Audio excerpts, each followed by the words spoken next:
Hi there, and welcome.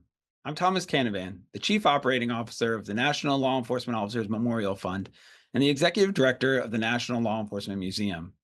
I'm so glad that you're joining us for this special five-part series, Law Enforcement Think Tanks, Shaping the Future of Policing. In these episodes, we'll hear from incredible leaders working behind the scenes to improve law enforcement in ways that we don't often hear about. For many of us, it might seem like policing has always been the way that it is today, but that's far from the truth. What we learn in movies, TV shows, music, and the media rarely captures the full picture. In reality, dozens of organizations led by law enforcement, policy, criminal justice, and public safety experts are constantly shaping and improving the profession. In this series, we'll introduce you to five of these organizations and the leaders behind them. Chris Hsiung, Executive Director of the Curve, Paul Goldenberg, Senior Fellow at the Miller Center for Policing and Community Resilience at Rutgers University, Ben Heyman, Executive Director of the Center for Public Safety and Justice at the University of Virginia, Jim Bierman, founder of the Future Policing Institute, and Rosa Brooks, co-director of the Center on Innovations and Community Safety at Georgetown University. Each guest brings a unique perspective and decades of experience. Their stories will challenge assumptions, spark new ideas, and highlight the work being done to keep communities safe. Each of our guests' bios and links to their organizations can be found in the episode descriptions. Also, we recorded one introduction for the whole series, so when you start the next episode, you can skip directly to where our conversation begins. Thank you again for joining us today, and enjoy the conversations. Okay, well, thank you, Chris, for being with us today. It's a pleasure to speak with you. It's always an honor. Good to see you again. So we're gonna touch on a bunch of different topics today leading up to your role at the Curve, but I wanted to start with a little bit of background on your education, where you grew up, just for listeners to get to know you a little bit. Well, great. Thanks. So I grew up in the San Francisco Bay Area, kind of a boring backstory. I didn't move around much. Since I was the age of like 8 or 9, I think I wanted to be a cop. I went through all of the different iterations that typical parents, especially Asian parents, pushed me to into, and that was like, hey, you need to be a doctor, a lawyer, or an engineer. I kind of tried to look into that in the high school years, and I just could not. Couldn't gravitate towards it. At the end of the day, I didn't want to end up in an office working all day, which is really funny because toward the back half of my career, that's all I did was sit in an office. But I caught the bug as a police explorer for the Foster City Police Department, and that's a suburb here in the Bay Area. And that was what, age 15. And from that point on, I think everything I did educationally was with the goal in mind of becoming a police officer. So I went off to San Jose State, grabbed a degree real quick. In hindsight, I probably should have done something more applicable, but I got a degree in sociology. So I guess you could say that that's pretty close to a lot of the work that we do in the career. And then I went off and got hired by the Mountain View Police Department, where I spent 28 years there. And in the middle there, I did grab a master's degree in e-business management, which was interesting because we're right in the backyard of Silicon Valley. So it was a time where the valley was booming, and Mountain View was located right in the heart of that. And to kind of have that intersection of technology with policing and police tech and everything, it was a really neat time to kind of grow up in the industry. What drew you to Mountain View? I think at that time I had put my application in all over. It was one of those times where hiring was a little on the slower side. So I had actually wanted to work in my hometown, but they just weren't hiring at the time. And so I had a friend who had lateraled from Foster City to Mountain View. And so I'm like, hey, I'll go do a ride along with you. I don't know anything about Mountain View. And it was a blast. It was a medium-sized agency. And so they picked me up, and I guess you could say the rest is history.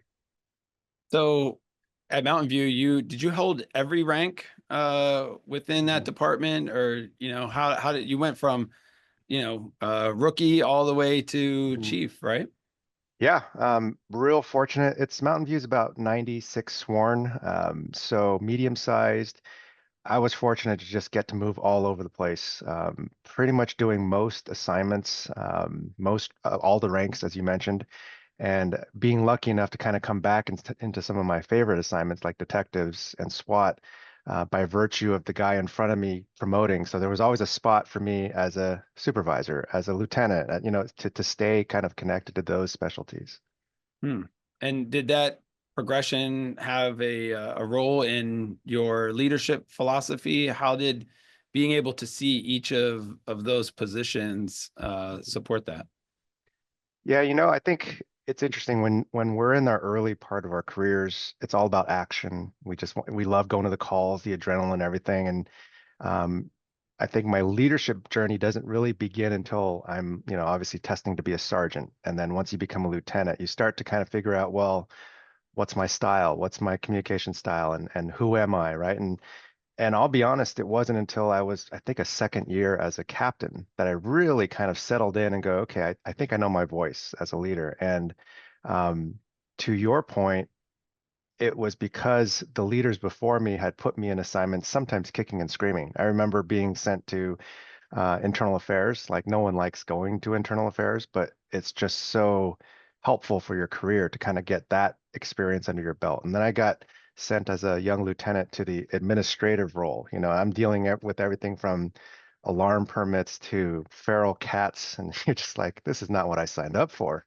Mhm. But what ends up happening is you really broaden your experience. And so as you move through each rank, there's a certain tipping point, I think, when you're a lieutenant, captain, deputy chief, where it stops being about what you know. It starts being about understanding your own blind spots and the partnerships that you can form with people not only in your agency, but just all the stakeholders in your community, the nonprofits. And it begins to be about relationships because you can't do it all and you can't know it all. And so the leader who understands that really starts to kind of um, be a lot more effective because you grow up in an environment where as a patrol officer, as a sergeant, you can pretty much handle anything coming at you because all the tools are right there on your team. But as you go and grow through the ranks, um, the situations and the problems become way more complex, and they take weeks, if not months or years to solve. And so it's that kind of evolution that I've figured out, thankfully to many mentors ahead of me and who prepped me to give me that experience to successfully navigate those types of challenges. Yeah, I was going to ask how you developed your particular communication style and what is that style? It's I've always believed wholeheartedly in servant-minded leadership. That's kind of the basis of I'm no better than the people that I lead. And in fact, the more that I move up in rank, the higher the responsibility I have to serve those under me and to provide environments for them to thrive. And that was modeled to me by many mentors within Mountain View PD that I grew up with. We had very kind of forward-thinking chiefs, a series of them that set up that environment and allowed for that. And so, I think it was a kind of a change in the industry at the time because when I first got hired, it was a very kind of traditional, old school agency, very rank heavy, very, as a rookie, you're kind of told, go sit in the corner and shut up, don't open your mouth, we're not interested. Um, and so that morphed in my time right as we got a new chief. Uh, and as a young supervisor, I was exposed to his kind of more forward-thinking, modern policing culture, right? And even back then, this has to be about 15 years ago, he put like Simon Sinek's book, Starts with Why, on the sergeant's reading list. And not only that, he kind of ran the agency with some of that in the backdrop. So in many ways, my career has really been a full circle thing, Right. now having getting to work with Simon, but having that already, those seeds planted so early in my career progression. Was that change in the department because of the development of Silicon Valley? Was it a, environmental Mhm. kind of philosophy that permeated into other aspects of the town? I think it's all of the above. So we had the kind of the rough history. Like when I first got there, it was rocky in the department because I didn't know it at the time, but they brought in four lieutenants from the outside. And so four of the five lieutenants were all from outside. So you can imagine that cultural disruption.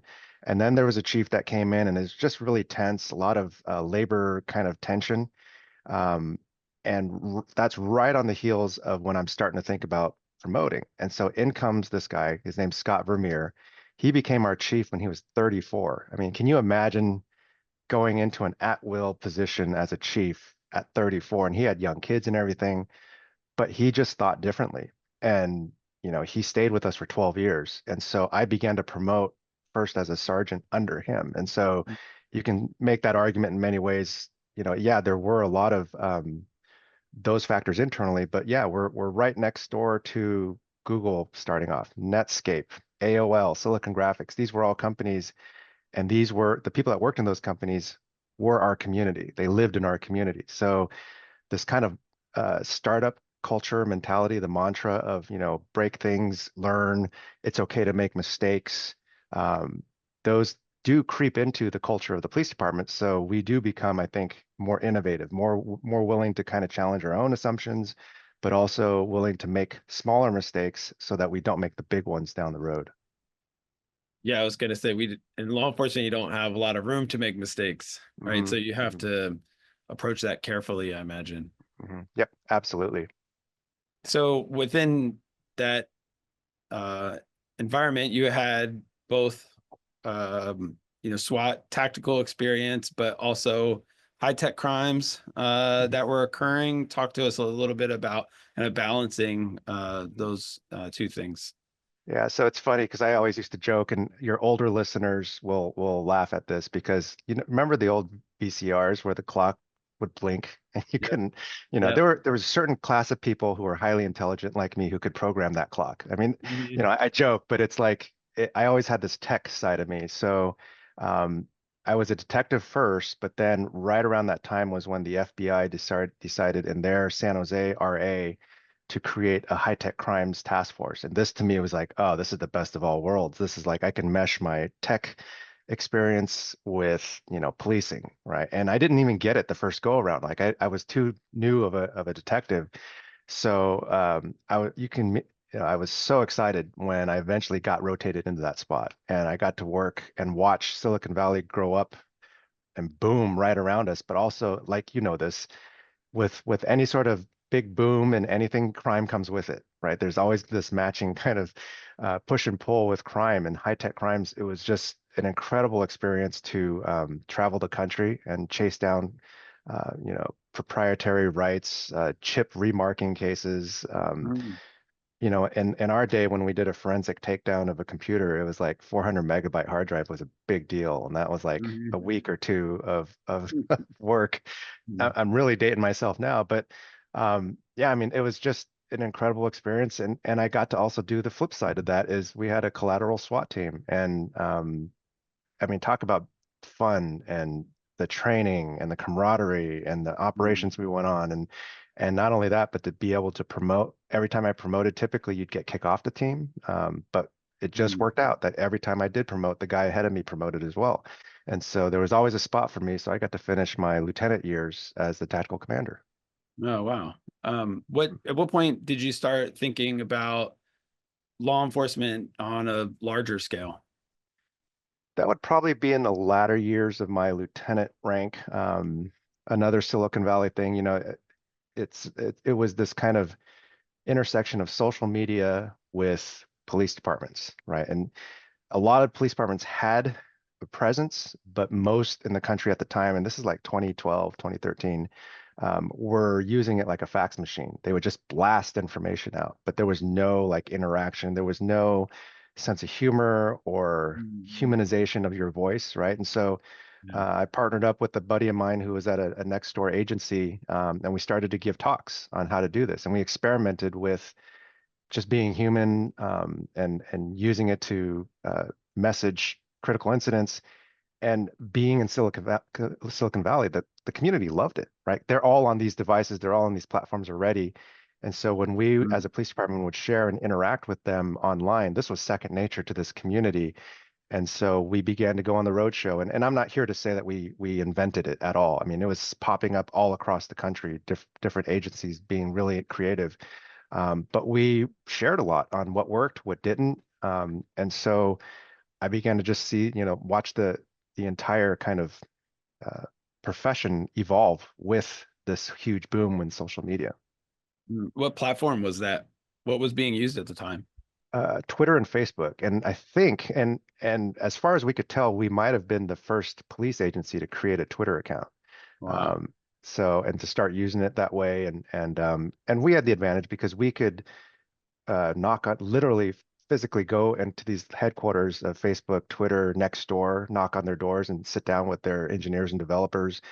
We did this a lot with Nextdoor and just said, here's what works, here's what we would love to see.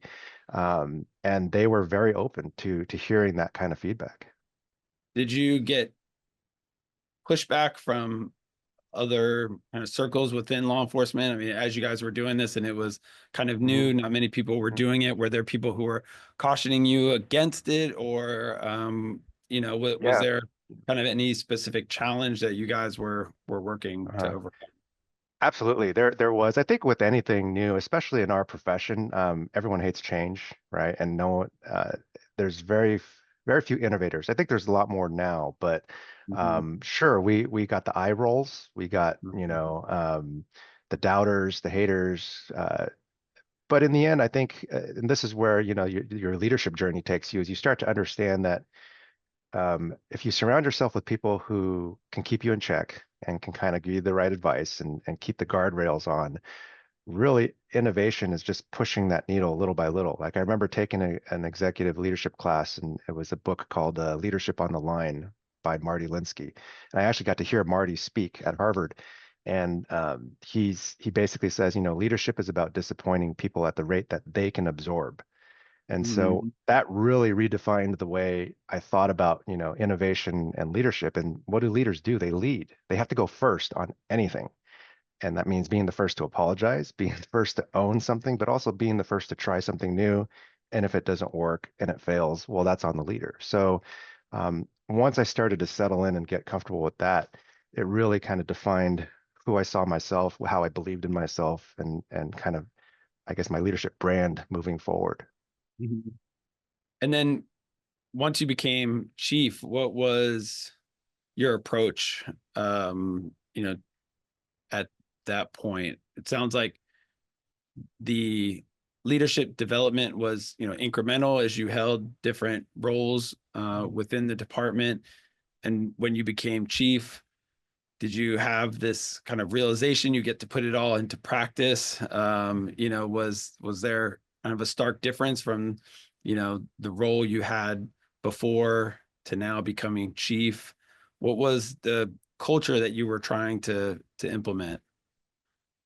There's definitely that moment where you're like, holy cow, and the buck really stops here, right? But I think the exciting part of that opportunity is I really felt strongly about modeling vulnerability, modeling what my growth, my continued growth as a leader looked and felt like. So my very first command staff meeting with this team that I'd grown up in Mountain View PD with, I remember telling them, I said, hey, look, I'm not perfect. I'm going to make mistakes. We're going to make mistakes. We'll learn together. But what I do know is that the collective experience around the room is such that we can't fail. Like we have some incredibly smart people. And I did that intentionally to want to create an environment where people could raise their hands and disagree, where people could raise their hands and say, yeah, I'm not quite sure, or even like to the extent of like, I'm not doing well. I need to step back. I mean, that to me, a leader is one of the most important responsibilities is to create those safe teams, safe environments, because only then will people innovate, try new things, and not feel like they're going to get humiliated or made fun of. And that, it goes against the typical policing culture, right? Which is more of power, rank, arrogance. I think we all know of the supervisors we worked for in the past that professed to know everything and never admitted their faults and held you to that standard. But the irony is as soon as that supervisor left the room, everyone knew like that guy doesn't, clearly he's insecure. He doesn't know what he's talking about. But for some reason, that persona of a leader uh, is almost like the default persona that we see in most agencies, right? And so, including our own. And I saw those and worked for them, worked with them, and it drove me nuts. So I wanted to use my pulpit as a chief to really push back against that and create a different culture altogether.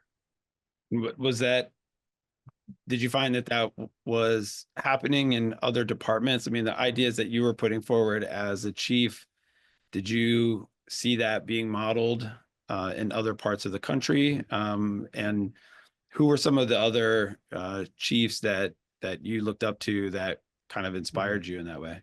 Right. And this is great because it's like the formation of the curve was where a bunch of these types of chiefs that you're describing found each other virtually first and then eventually in person. And these are like Doug Shoemaker, who was formerly Grand Junction and then Denton, Texas chief.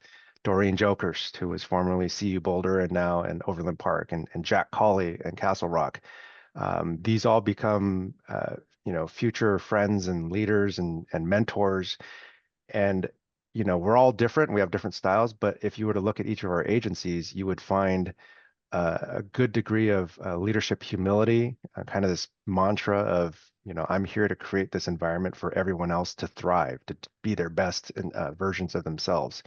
And so, that's where I think that's why the current work that we're doing is so fulfilling and passionate, is because, it's incredible to watch staff in any organization and watch that light bulb go off in their head, and that Mhm. light bulb of I can do this, or I have this great idea and now I'm being empowered to chase it down and do it.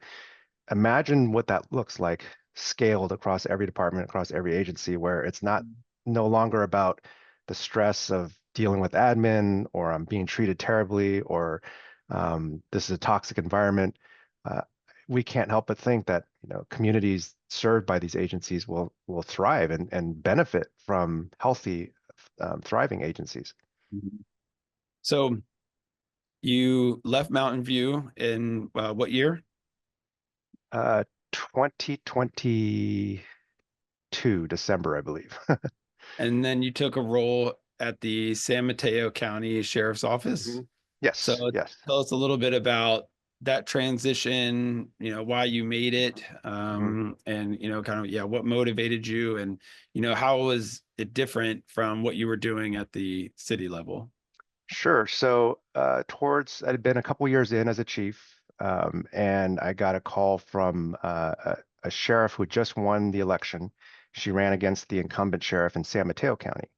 And I grew up, as I mentioned at the beginning of the show, in San Mateo County. So for me, this was a tremendous opportunity in a sense to bookend my career. I started my career at Foster City PD, which is in San Mateo County, and I would get to come back home in a Mhm. sense and serve my community where I live, right? And so that really drew to me. And then at the time, the sheriff also said, I really want you to do in the sheriff's office what you did to Mountain View, like Mhm. bring this culture of, just this new modern serving culture where we put people first and when we put service above self.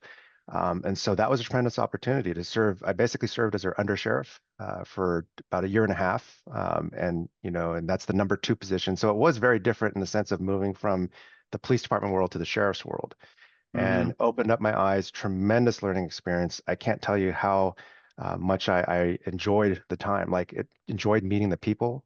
They have a term in the sheriff's office. I don't know if it's held widely across the country, but at least in this one, they told me, one deputy, one riot, right? And that kind of Mhm. embodies this, against all odds mentality. A deputy can still handle it, right? And Mhm. my hats off to those still serving. I still keep in touch with many of them, and it's just great to kind of see a different organization and then understand the leadership dynamics that work in one place carry over, and they work Mhm. and they can scale to a much larger agency or a much smaller agency. Mhm. And how much larger was the sheriff's department than Mountain View?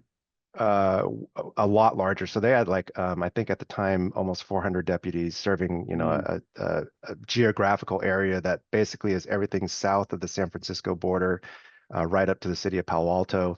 And so it's about 800,000 residents, and the scale of units, they have airplanes, boats, everything, Sure. the jails. I got to learn the corrections world, which was really neat because at the time we didn't have an assistant sheriff of corrections. So I took that on as the acting one in addition to the undersheriff duties. So I learned all about corrections, and I can't tell you, like, my leadership style is such that I like to go and roll up my sleeves, take off my rank, and just go on ride-alongs, go learn the jobs that they do. Mhm. And so I would take the stars off and go into the jails and just learn from the corrections officers and say, like, Mhm. and it was really awkward at first, but I think once they got used to me, Mhm. I'd go in there and just give them breaks and tell them, Mhm. um, hey, I know how to toss a car out on the street.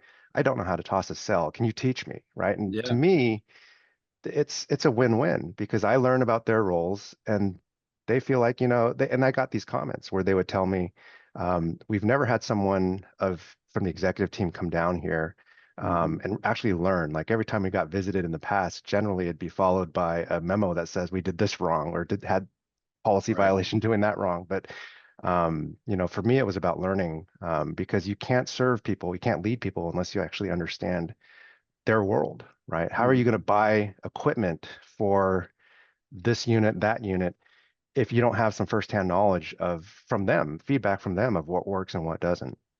Right.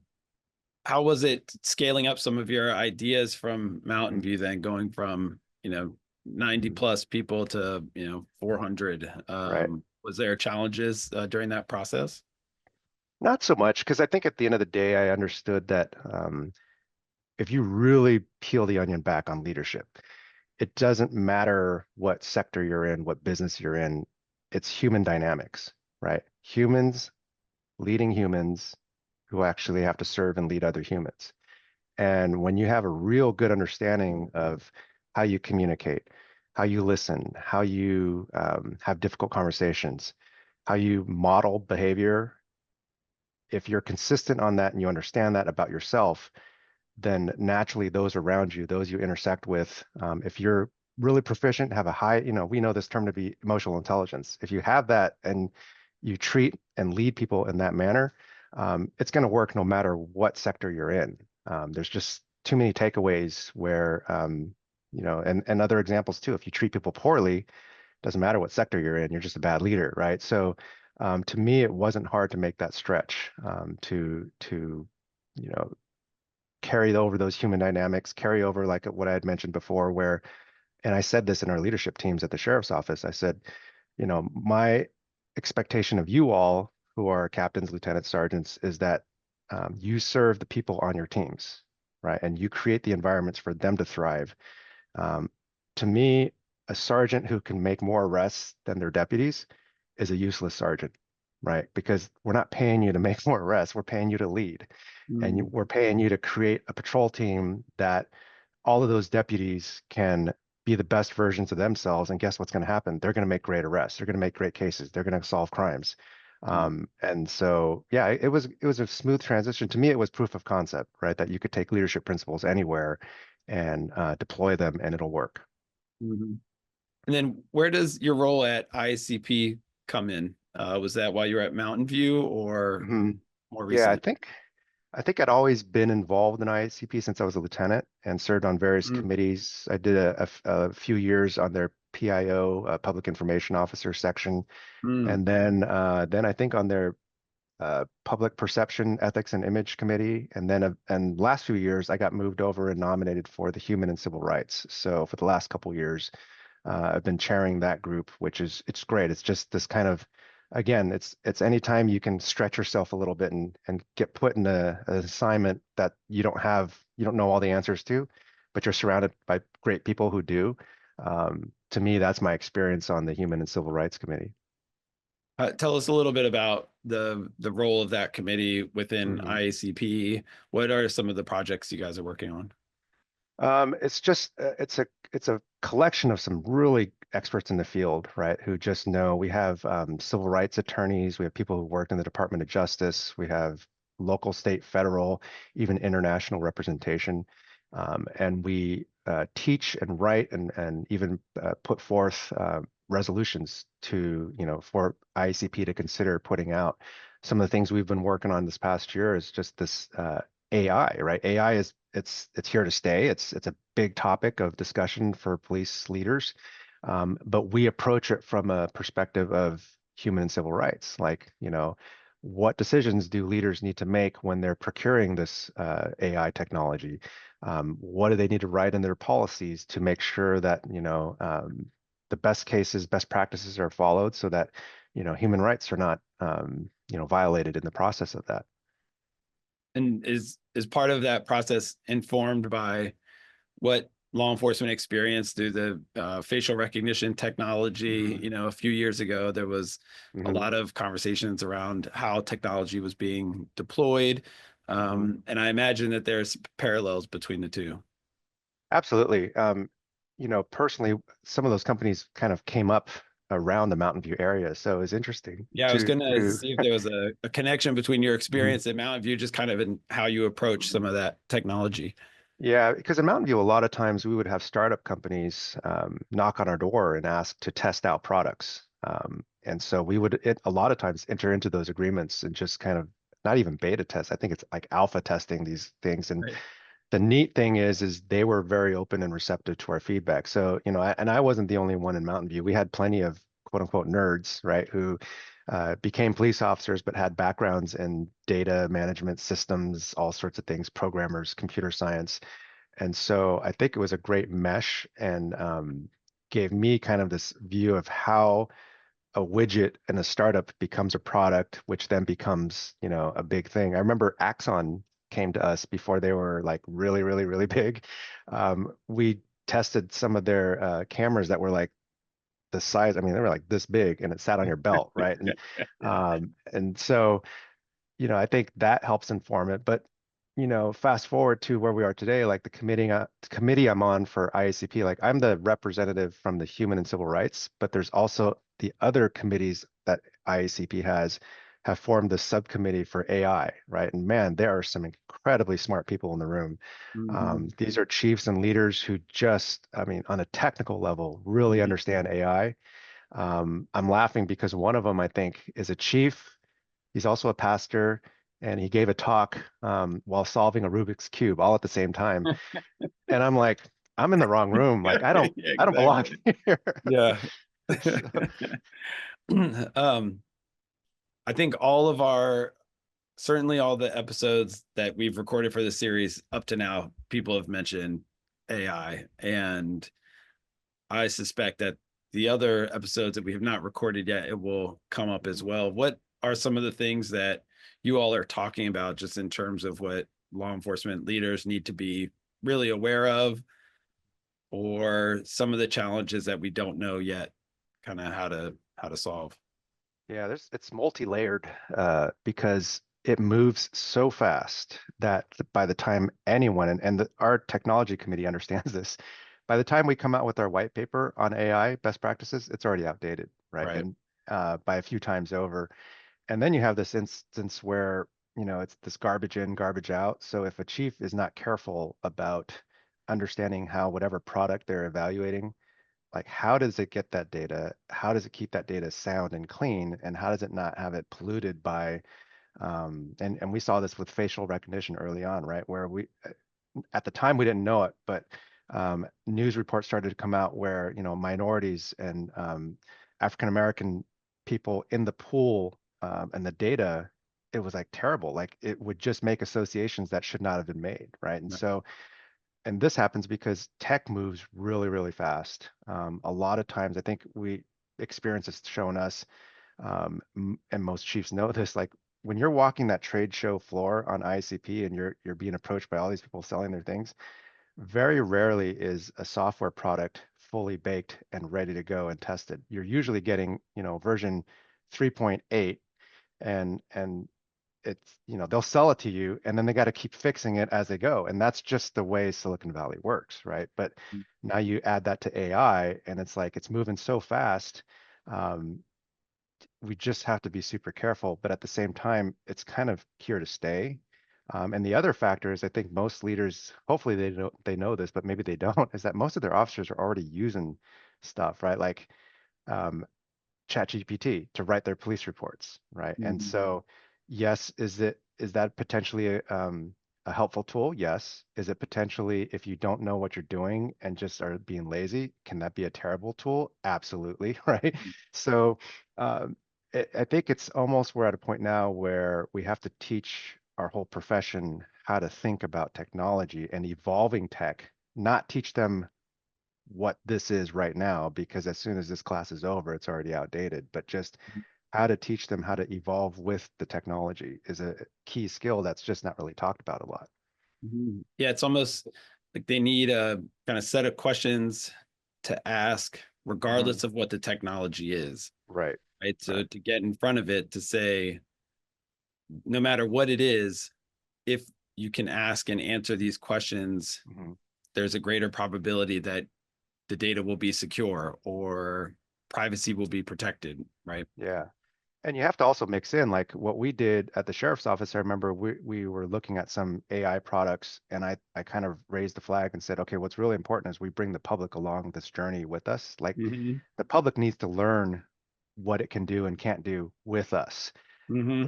As opposed to, and I learned this lesson in Mountain View was um, if you come to the public after you've already done your tests and Mm-hmm. everything and you just say, hey, look, trust us, we've tested this.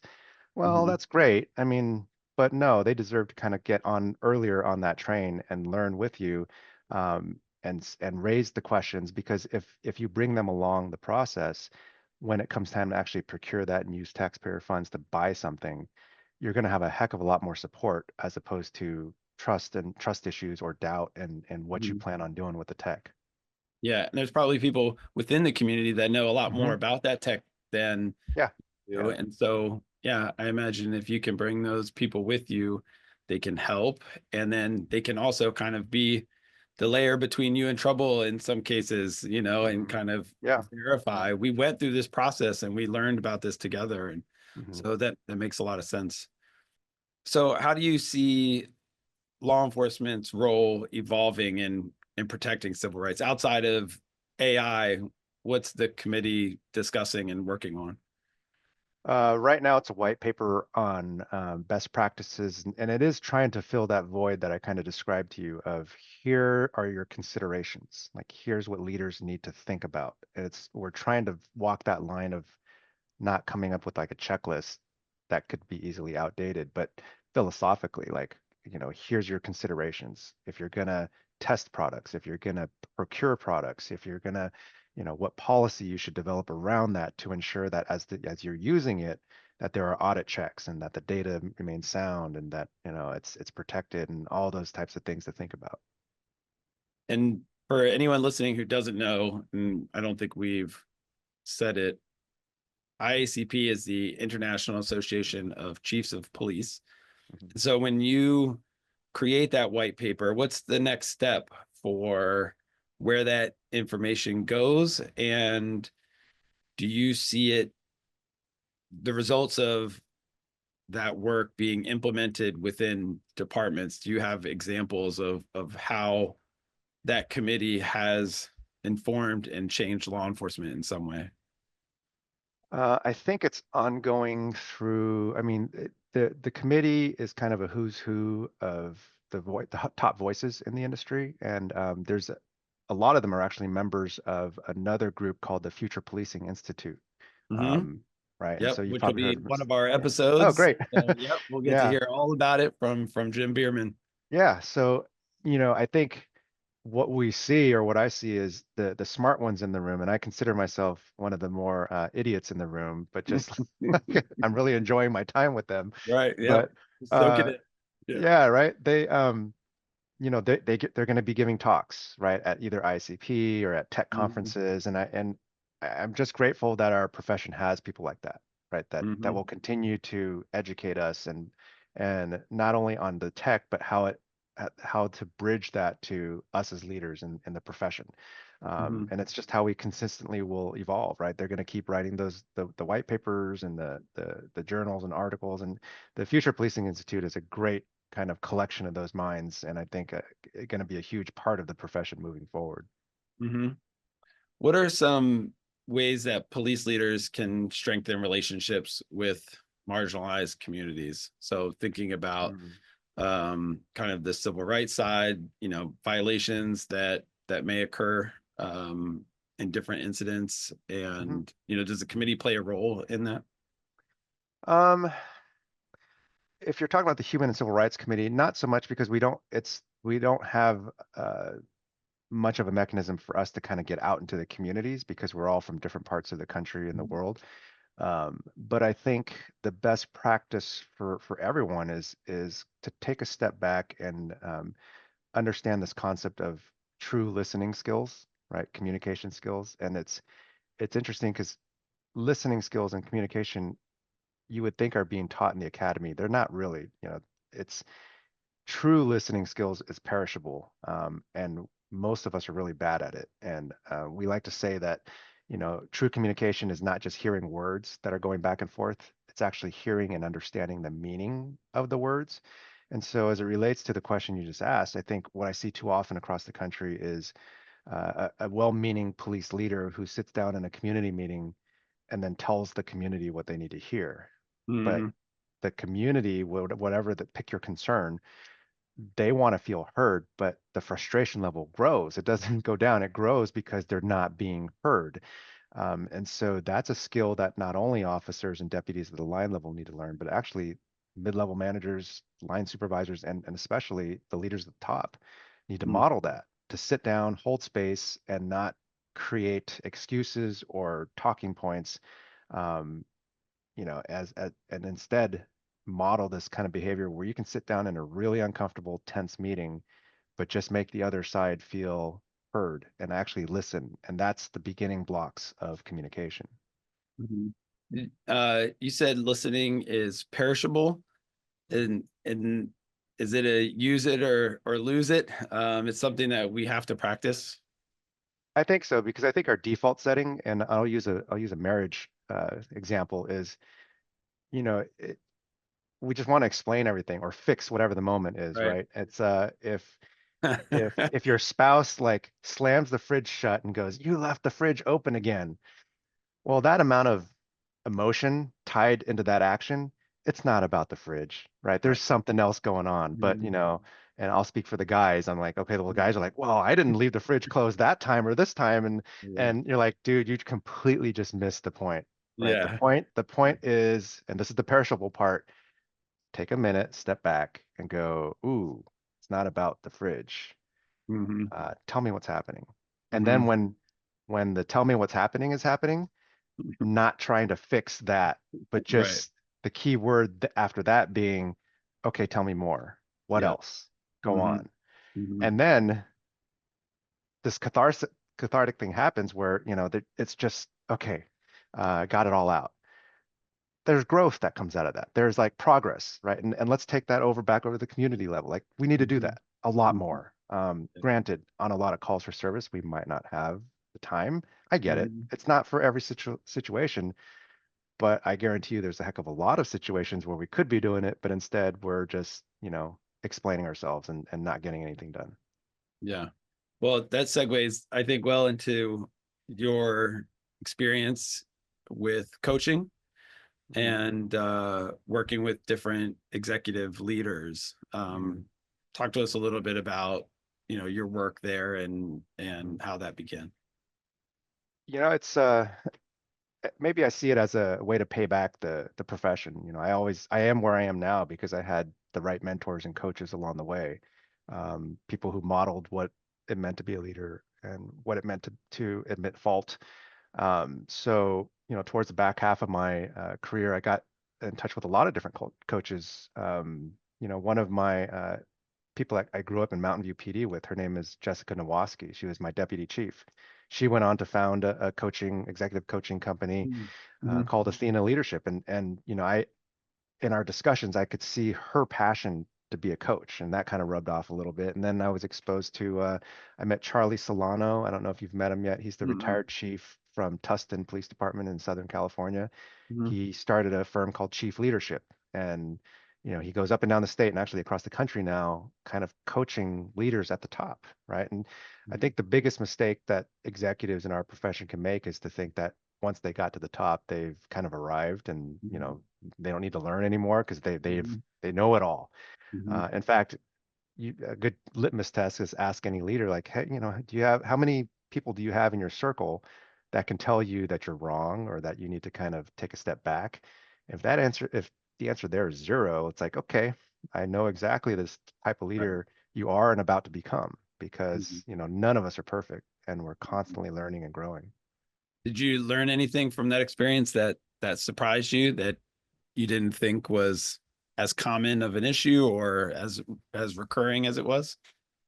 Um, I think it was the awareness of knowing that you need to constantly evolve and that you really need to know your blind spots, right? It's Hmm. uncomfortable. No one wants to know or even talk about their blind spots, but that's the role of those coaches and mentors is, whether it's through an assessment test where you do a personality assessment and you kind of understand, because you can't improve yourself unless you know what to work on. And you're not going to know what to work on if someone's not courageous enough or you don't have that relationship that someone can say it. When I took those assessments, the results that would come out would say that I'm very soft spoken, Hmm. which is true. And I don't often speak up. In meetings, I'm typically the last to talk because I'm just observing everything. Hmm. And what I needed to do was to speak up more and to share my thoughts and opinions.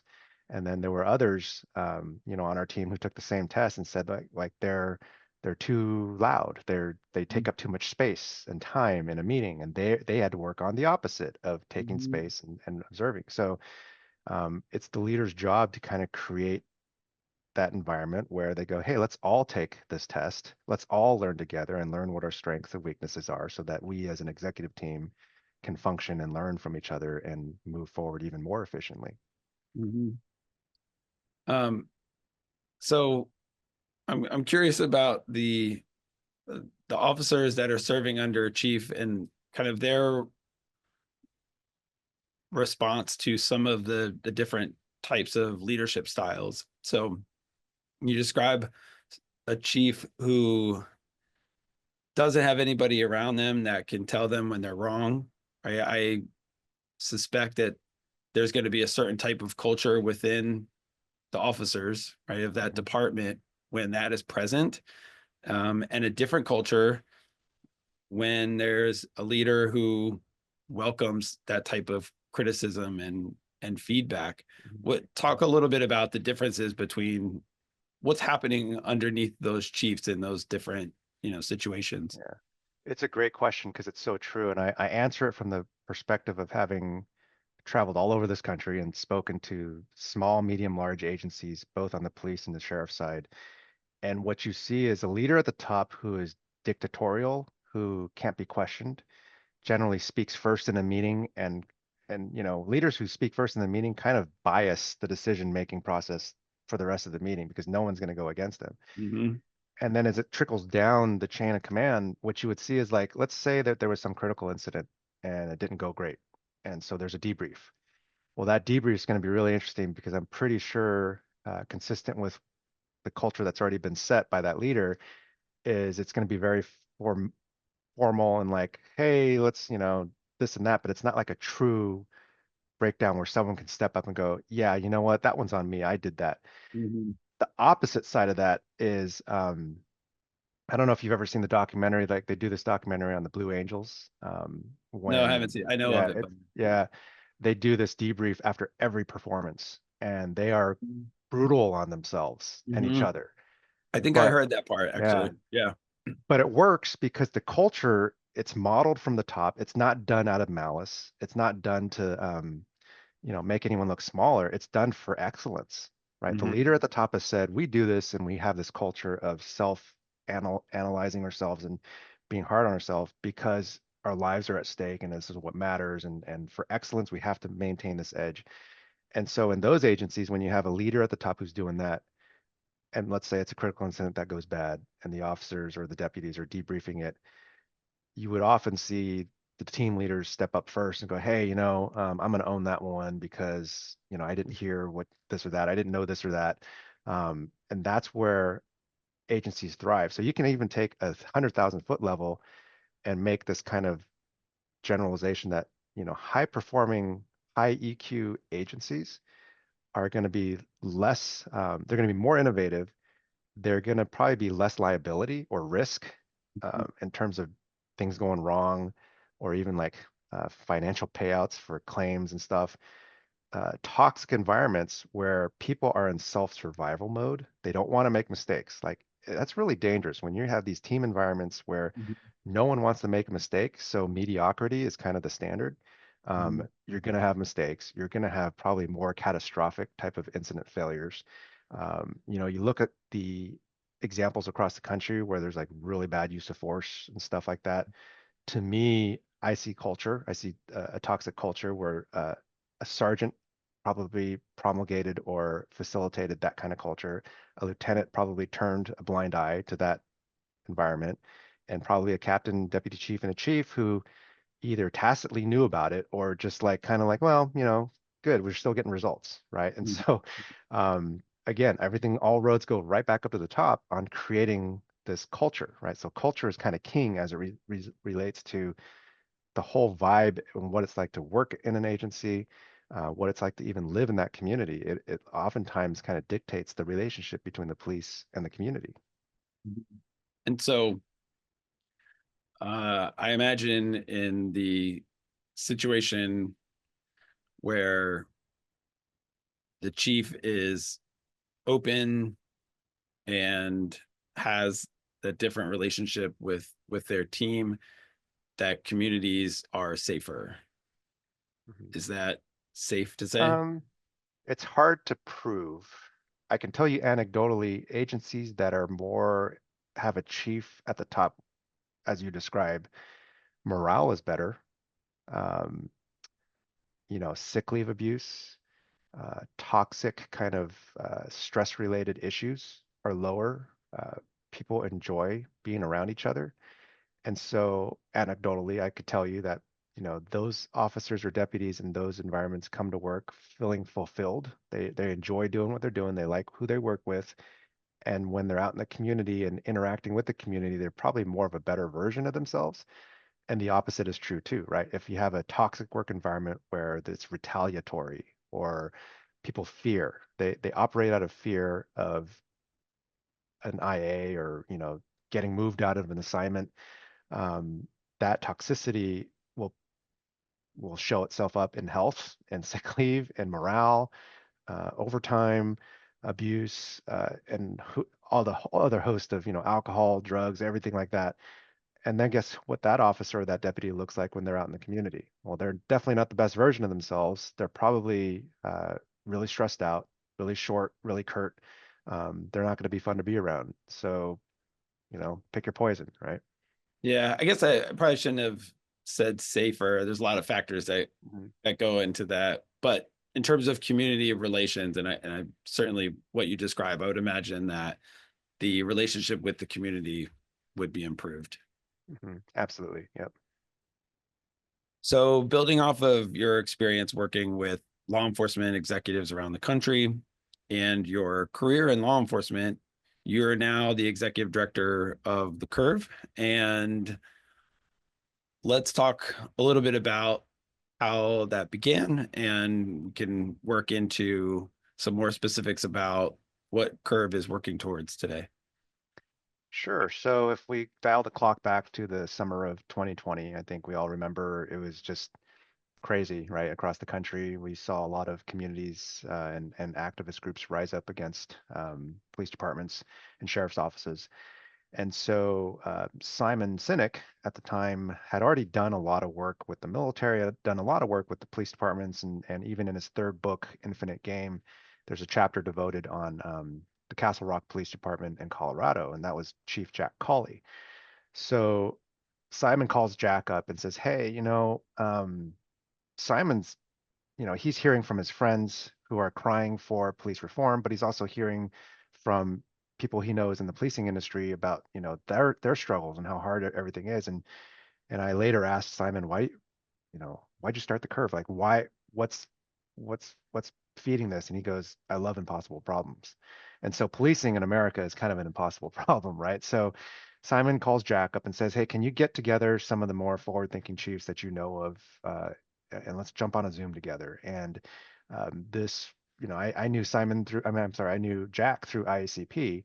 And so, here I am, and this is where my career is now full circle because as I had mentioned earlier, I had to read starts with Y to test for sergeant, right? And so now I'm like, and Jack calls me up and goes, "Hey, I don't know if you know this guy named Simon.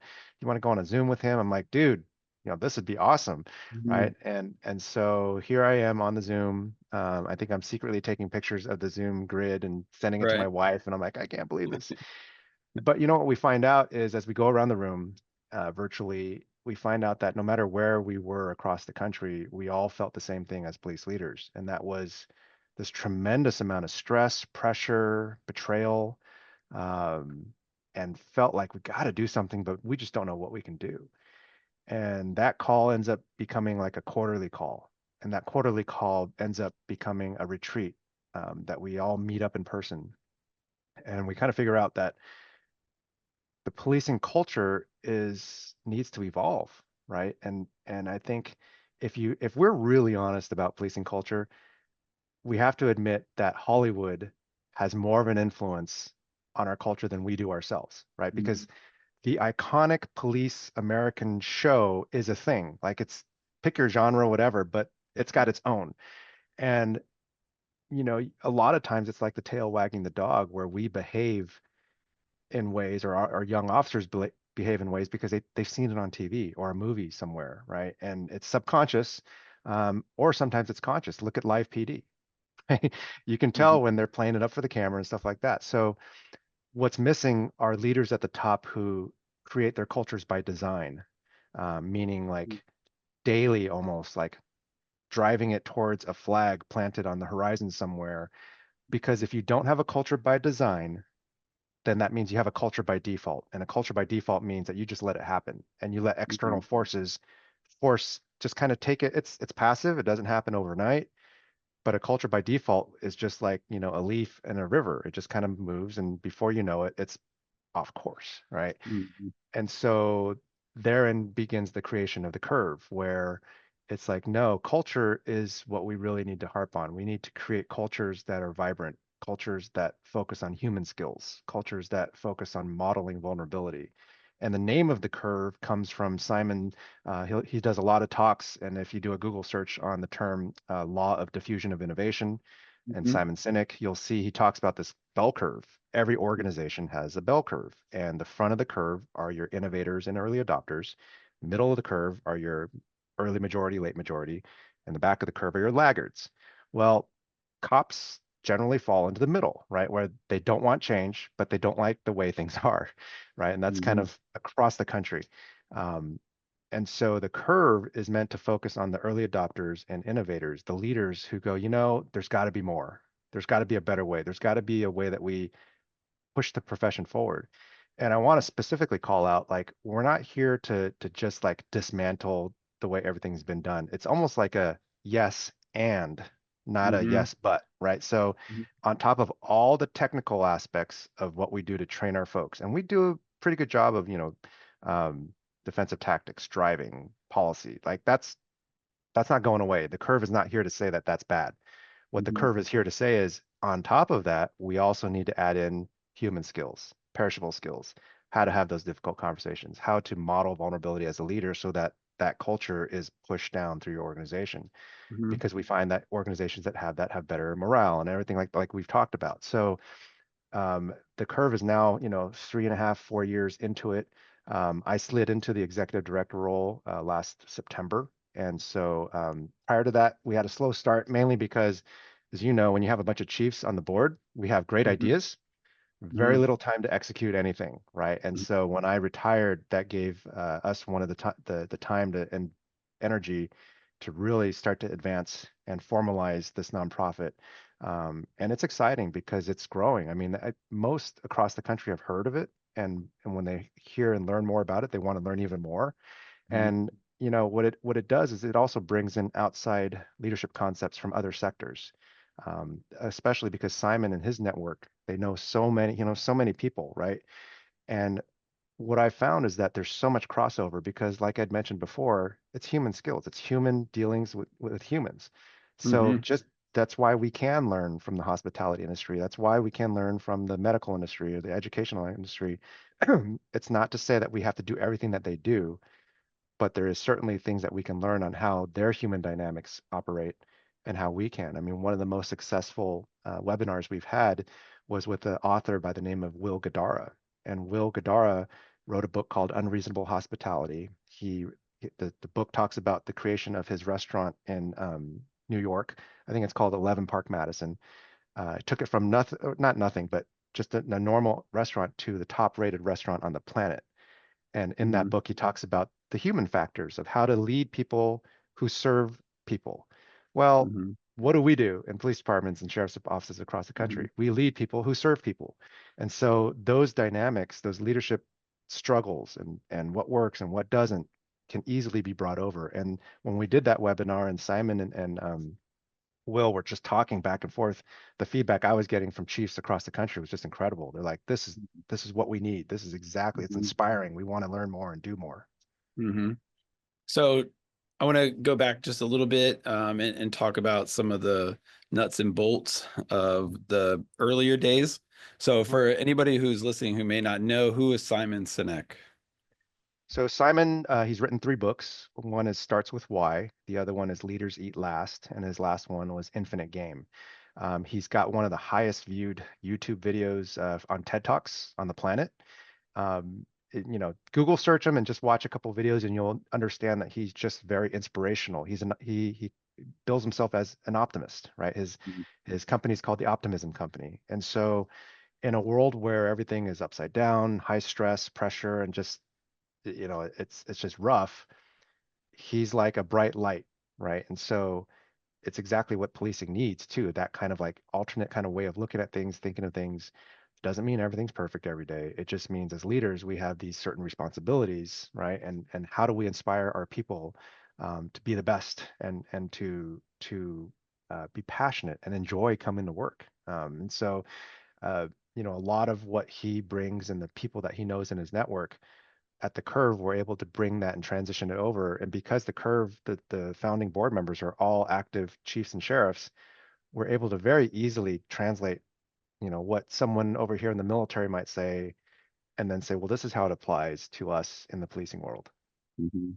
And so Simon is not a law enforcement officer, does not have a Correct. background in law enforcement. Mhm. Um, was there initial kind of resistance to, somebody from, air quotes, the Mhm. outside Mhm. coming into law enforcement, more air quotes, Mhm. or did he have enough credibility as an author, as somebody who has had success in other areas? Mhm. Was that accepted? I think there was a lot of acceptance already because he had done so much work with the military. He's done a lot of work with Navy SEALs, Delta Force, and then he did a lot of his, I think, undergraduate work with the Massachusetts State Patrol, right? So I think Hmm. he embedded himself for like a month or two and just Hmm. did ride along. So his background is a lot of research on like organizational dynamics, and so he's very observant on these factors in play. And then I think he's keynoted for IACP at least 3 or 4 times. So he Hmm. knows the audience. The audience has a Hmm. pretty good sense of who he is, what he's about.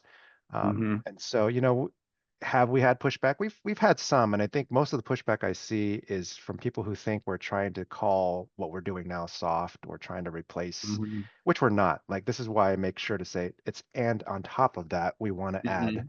this type of training, right? Because we draw parallels to the academy experience. We hire people based on their broad sense of diverse backgrounds and experiences. But what's the first thing we do in the academy on day one? Academies across this country, they all have to get either their head shaved, they're yelled at, they all have to wear a Hmm. suit, and they're basically punished for being individuals, right? That's the Hmm. culture we create. And we teach them tactical communication, air quotes, but we don't teach them how to listen, how to talk, how to, model vulnerability. And then we put them in FTO programs, which further enculturate them into that agency's culture, but their individuality is kind of stripped away, right? And so what we're saying is, well, look, we hired them because they're good people, right? And let's take advantage of that. And I understand the need for discipline in the academy, 100%. I'm not saying get rid of it. I'm saying on top of that, we have to also add these other skills because do we spend more time in riots because we need that discipline, or do we spend more time on calls with the community where it's just communication would be really handy to have those skills, right? So that's all we're saying. Mm-hmm. So for that initial call, that you had, was it led by Simon, or was Mhm. he observing and contributing? How did that initial meeting go? I know it was a few years ago, but Yeah. any insight? No, it was led by Simon, facilitated.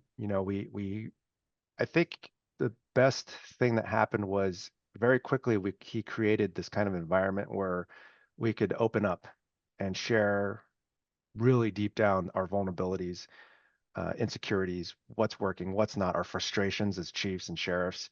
And that cleared the path to go, okay, now that we've done that, what's the path forward? Like, how can we inspire and encourage other leaders out there? And so, we're constantly evolving and learning too. Initially, we thought we should only be kind of geared towards the chiefs or sheriffs and their number twos. As we started to put more content out there on YouTube and LinkedIn, we've learned that actually the middle management, lieutenants, sergeants, professional staff love this kind of stuff. Like, one of the highest YouTube videos that we have is one on, what's the role of middle management, that topic. Mhm. And so it's encouraging to me because we know how fast things are turning over in the industry, that very quickly this middle management group and the line level supervisors will be our next generation of leaders anyway. So it's Mhm. really encouraging. And tell us a little bit about the retreat. So Mhm, you all had what progressed into quarterly, more frequent mhm, meetings with this same group, and then mhm, you decided to get together in person.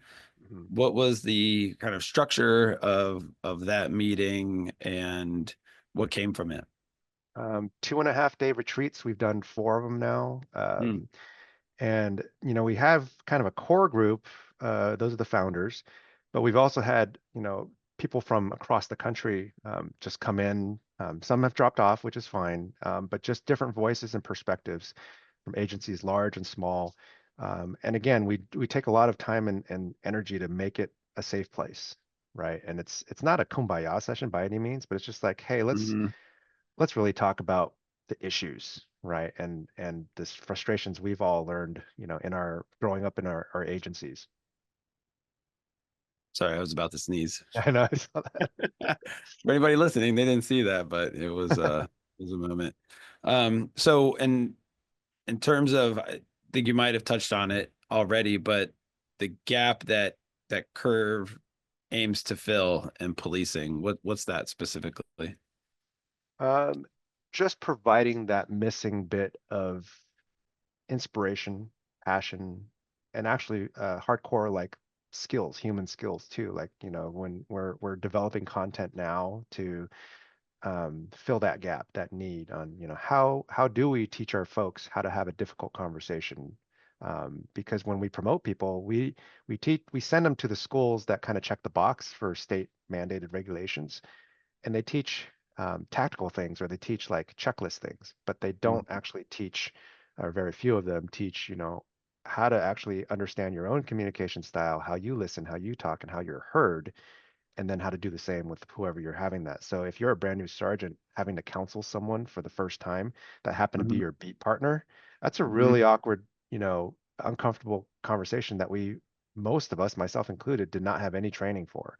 And then now you're a lieutenant, and now you got a bunch of how do you deal with that corny, or I'm sorry, not corny, ornery sergeant who is just a thorn in your side versus a brand new sergeant who doesn't, these are skills that are skills, like but they don't teach that.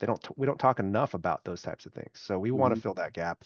But very often we say that we're not a training company at all. We are a social movement. We're here to try to just inspire people, because we know that leaders who are inspired with the right tools will put forth the best things for their agencies, which are for their communities, right? We don't know Mhm. exactly how Anytown, USA is the best fit, but you know who does? The chief or sheriff who sits there.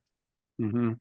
Yeah, and I suspect that if you are inspiring those people to learn those skills, they will seek out the Mhm. opportunity to do that. So, are those training options available? Do they exist? They're coming. Right now, they're more in the form of conference speaking opportunities, and we're kind of, because of the scale of interest from across the country as well as Canada. Um, I'm I'm one person right now. You know, the Curve has 1.5 employees, so you're looking at the one, and then we Right. have a finance director. But what's to come is that I'm kind of bouncing around at different state association conferences as well as ICP just to get the Hmm. word out. But what's coming is development of content, classes, scaling, and really, getting trainers to train the trainer type of thing. So that's kind of what we might expect to see in the next year or two. Hmm. Yeah, one of the things I was thinking about is preparing for each of these conversations and thinking about the impact that these organizations are having, including the Curve and others, is that, and we talked a little bit about scaling up from Mountain View to San Mateo County.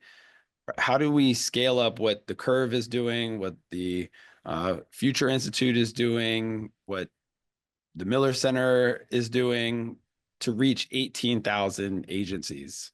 Mhm. How is that? I mean, Yeah, like, how do you go from, you know, what we're doing now to needing to have an impact immediately across mhm. the country? That would be solved by the law of diffusion of innovation, right? Yeah. In each of Hmm. those groups that you described, we focus our marketing efforts not on the majority, but on those leaders who are the early adopters and innovators in their spaces. And what will happen time after time, it's been proven by this law of diffusion, is the middle of the curve, the majority will look over their shoulder and go, that seems to be working really well. We need to Hmm. start doing more of that.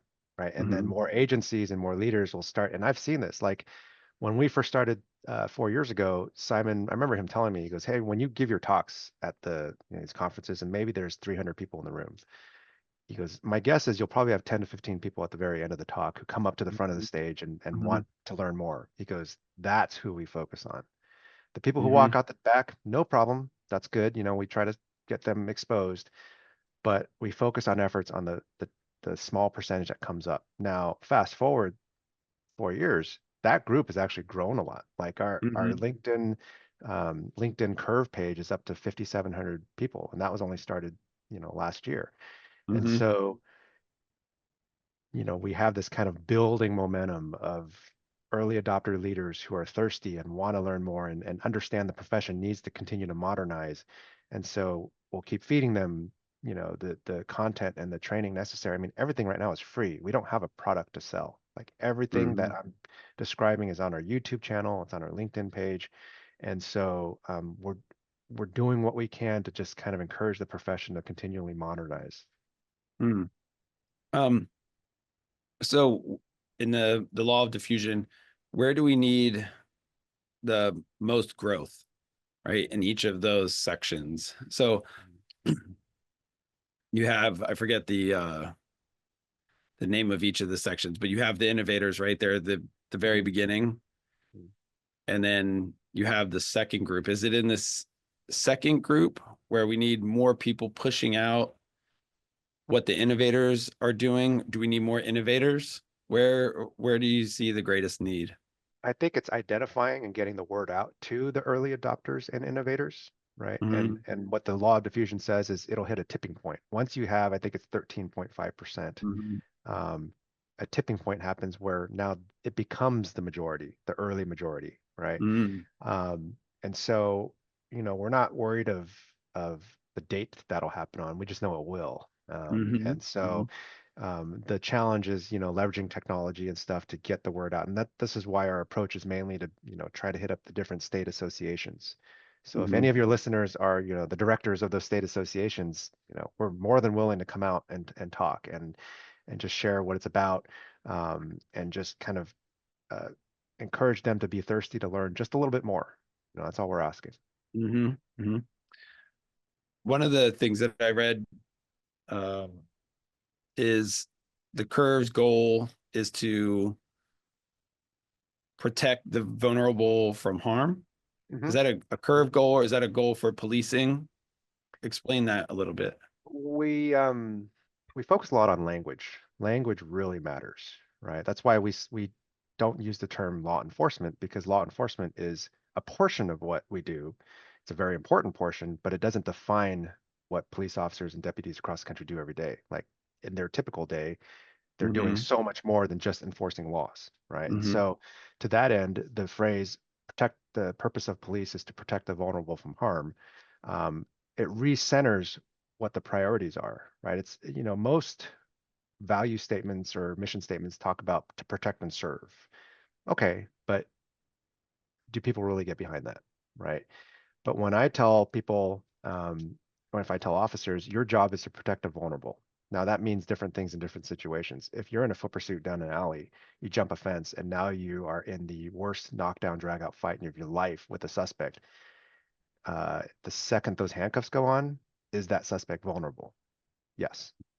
Right. Now, had that phrasing terminology been inculcated into academy defensive tactics training and de-escalation training, could that, and that kind of concept is hammered home, the second someone is vulnerable, I mean, the second someone is in handcuffs or vulnerable, you think that might have, prevented some issues down the road, or historically? Absolutely.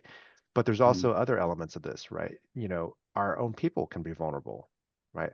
Our job as leaders in policing is to protect our own who have been exposed to crazy amounts of stress and critical incidents and are not doing well. Um, our job as leaders is also to protect them, right? And so it's more of um, a way to kind of take a different perspective of our mission and our goals, right? And so um, this type of language switch is important for leaders at the top to understand that words matter, and what we would love more than anything is that if leaders start to, like what I just described to you this last couple of minutes, if they are also broadcasting the same type of priorities down their chains of command. Um, if they indoctrinate, this type of terminology into their arrest control techniques and stuff like that, if it becomes a department mantra, and we've had chiefs. I mean, I just got one this earlier this week where he's like, "Hey, I just designed, we got it." He showed me a picture of his challenge coin that he developed for his team, and it said, "We protect the vulnerable," right? Mm-hmm. And Mm-hmm. at the top, he is harping on it in different ways daily, weekly, and just saying, hey, our job is to protect the vulnerable from harm. Mm-hmm. Um, that department is like, we're going to hold it up high and say, this is exactly what we're asking for, and it Mm-hmm. does change things. And I would say it would guarantee that it would, improve the relationship with the community as well.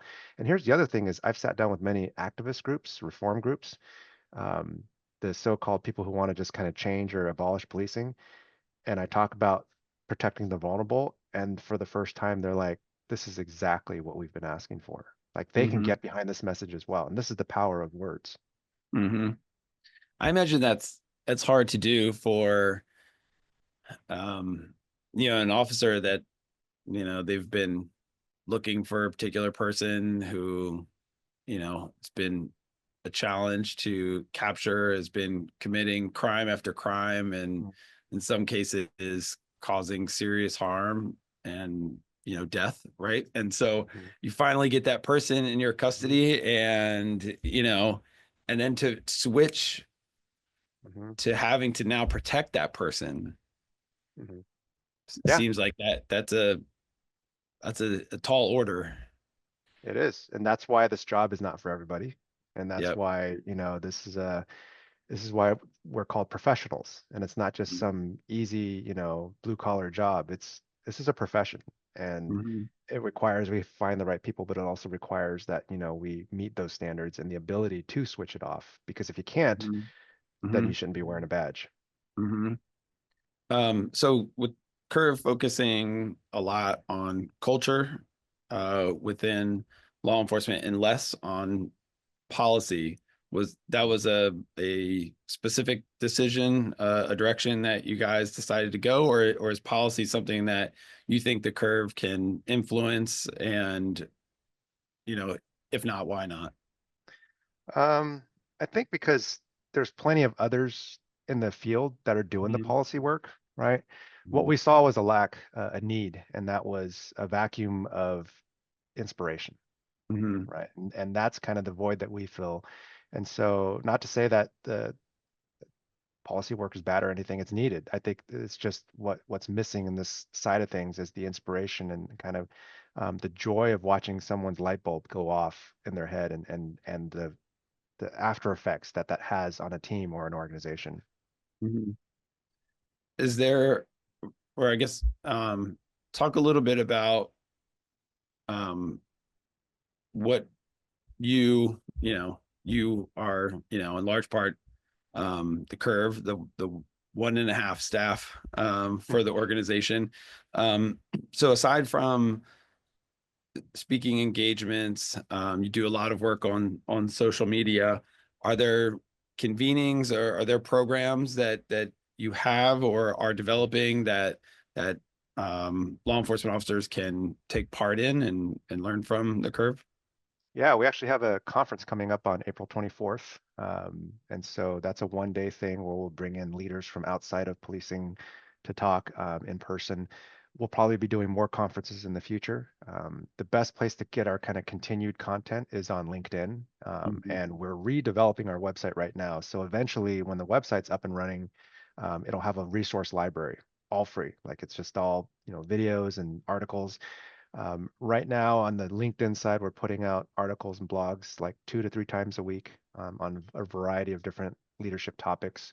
Mhm. And so, give us a follow and you'll get those as well. What are some of the long-term goals for Kerr? How do you see the organization growing? Have you experienced some challenges forming a nonprofit? And I imagine it's quite different from leading a law enforcement department in a lot of ways.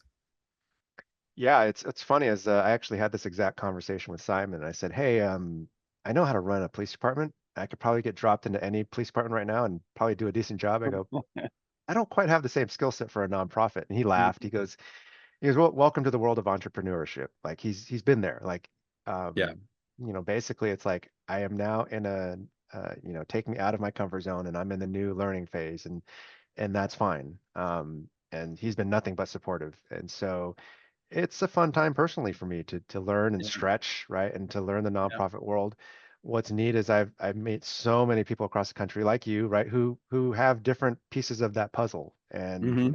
you Hmm. meet up, you talk, you have coffee, you Zoom meetings, and you slowly but surely this 5,000 piece jigsaw puzzle gets, filled in. And Yep. so um, add to that layer is this tremendous privilege of having a seat on this ride to change and help and modernize and improve policing, right? And this weird kind of part of history that we're in. Hmm. Yeah. One of the things that, we talked a few months ago, and I was scanning the website, and something that jumped out at me and was the section on the website dedicated to the history of policing. Mhm. So where does that fall in Curve's mission? And is that something that you're actively pursuing? What do you think will come from a very comprehensive project Uh, such as that? well, I need to rely on people I know in my network that know history, so that I'm looking at them right now. Yeah. um, that goes back to, the importance of any organization knowing their history. If you don't know where you came from, then, Mhm. you're not going to know where you're going, right? And so Mhm. we take a page from the military branches, like every branch of the military knows the depth of their history. They celebrate their birthdays and everything. And Mhm. then, Simon posed this question to us at that retreat. He goes, how many of you celebrate the birth of policing in America? I'm like, Mhm. well, no one knows the date. There is no date, right? And we don't Mhm. know. They don't Mhm. really teach too much history in the academies other than, key significant events like the LA riots or, things like that. They're events, but they're not like where we came from. So, Mhm. it is definitely something I want to kind of try to, find the bright minds in the country like you and to help kind of, you know, write and teach that part of it because I think it becomes a very important part of, I imagine a time where 5 or 10 years from now, we look back and go, yeah, every recruit knows the history of policing in the same way that if you're in the Marine Corps, Army, Air Force, that they know their history of where they Mhm. came from. Mhm. It's interesting. When you said celebrate, that made me, realize, like in the military, we celebrate victories, and in law enforcement, we don't celebrate Mhm. our victories. And, because of what everybody sees and what everybody hears, right, related to law enforcement in the country, it's kind of, law enforcement, I think, celebrates within itself in a way, and they support each other. But as a country, we don't celebrate law enforcement. Mhm. And, it'd be interesting on kind of the other side of, what Curve is trying to change in terms of culture within law enforcement.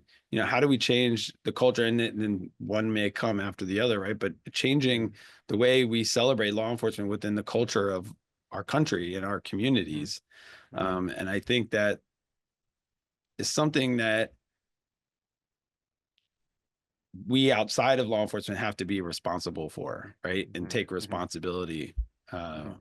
for. And in that way, right, once we see that we kind of have permission to celebrate, Mhm. right? Right. And I think that would change a lot of things kind of within law enforcement as well. Mhm. And I think it goes towards, we talked earlier about how Hollywood has more of an influence on our profession than we do Right. ourselves. To your point, doing stuff like that is one more thing that takes us farther from that, right? Like, Mhm. it just drives, I mean, I guess it drives me crazy, but like, it's also funny, most of us in the profession can point to a TV show that got us hooked into wanting to become a police officer, Mhm. right? In Mhm. my era, it was Chips and TJ Hooker. I knew you were going to say chips. So, right? But Yeah. that's a good thing, but it's also like, Mhm. wouldn't it be great if we didn't have so much reliance on that? I mean, Mhm. it's always going to be a part of our history, but I Mhm. would love that we have a new version of that for the future generations to come. Yeah. Why wasn't your inspiration from an officer in your Right. community? Right. Exactly. Right. Yeah. Yeah. Yeah. Um, oh, what was the other thing that I was going to say? It was super profound, I'm sure. um, oh shit. Oh, oh, it was an idea about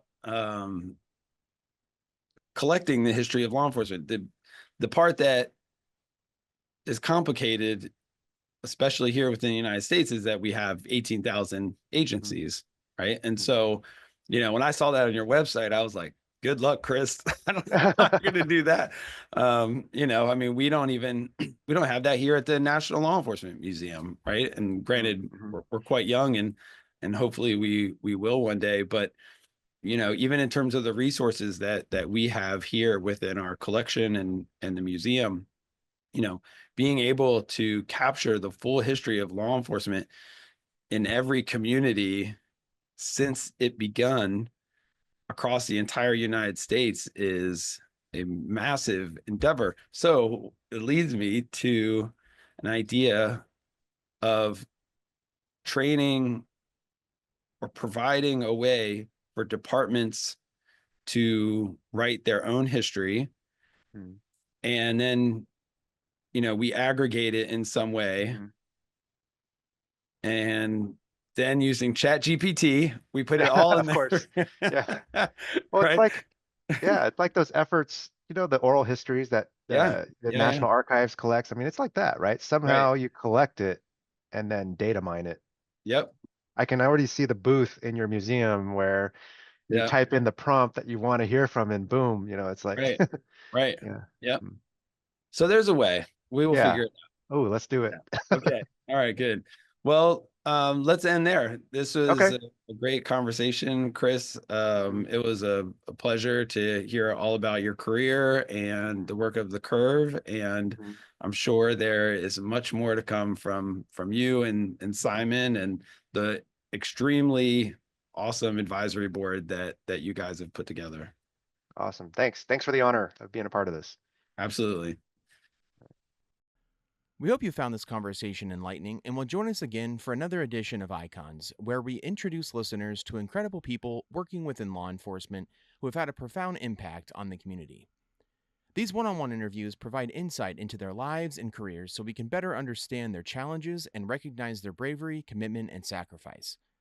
The Icon series is not just about contemporary figures in the law enforcement community, but about all those who have served their communities and the world, from now and in the past. Be sure to tune back in with us for future Icons episodes to learn about key figures in American law enforcement history. Please subscribe to Precinct 444 on your favorite podcasting platform to stay connected and to receive our latest content as soon as it drops. We would love to hear from you. Send in your questions, comments, and feedback to precinct444@nleomf.org. You can help us make our content even better. The National Law Enforcement Museum is located at 444 East Street Northwest in Washington, D.C., and is dedicated to telling the story of American law enforcement. We expand and enrich the relationship between law enforcement and the community through educational journeys, immersive exhibitions, and insightful programs. Until next time, stay safe. We'll see you at the precinct.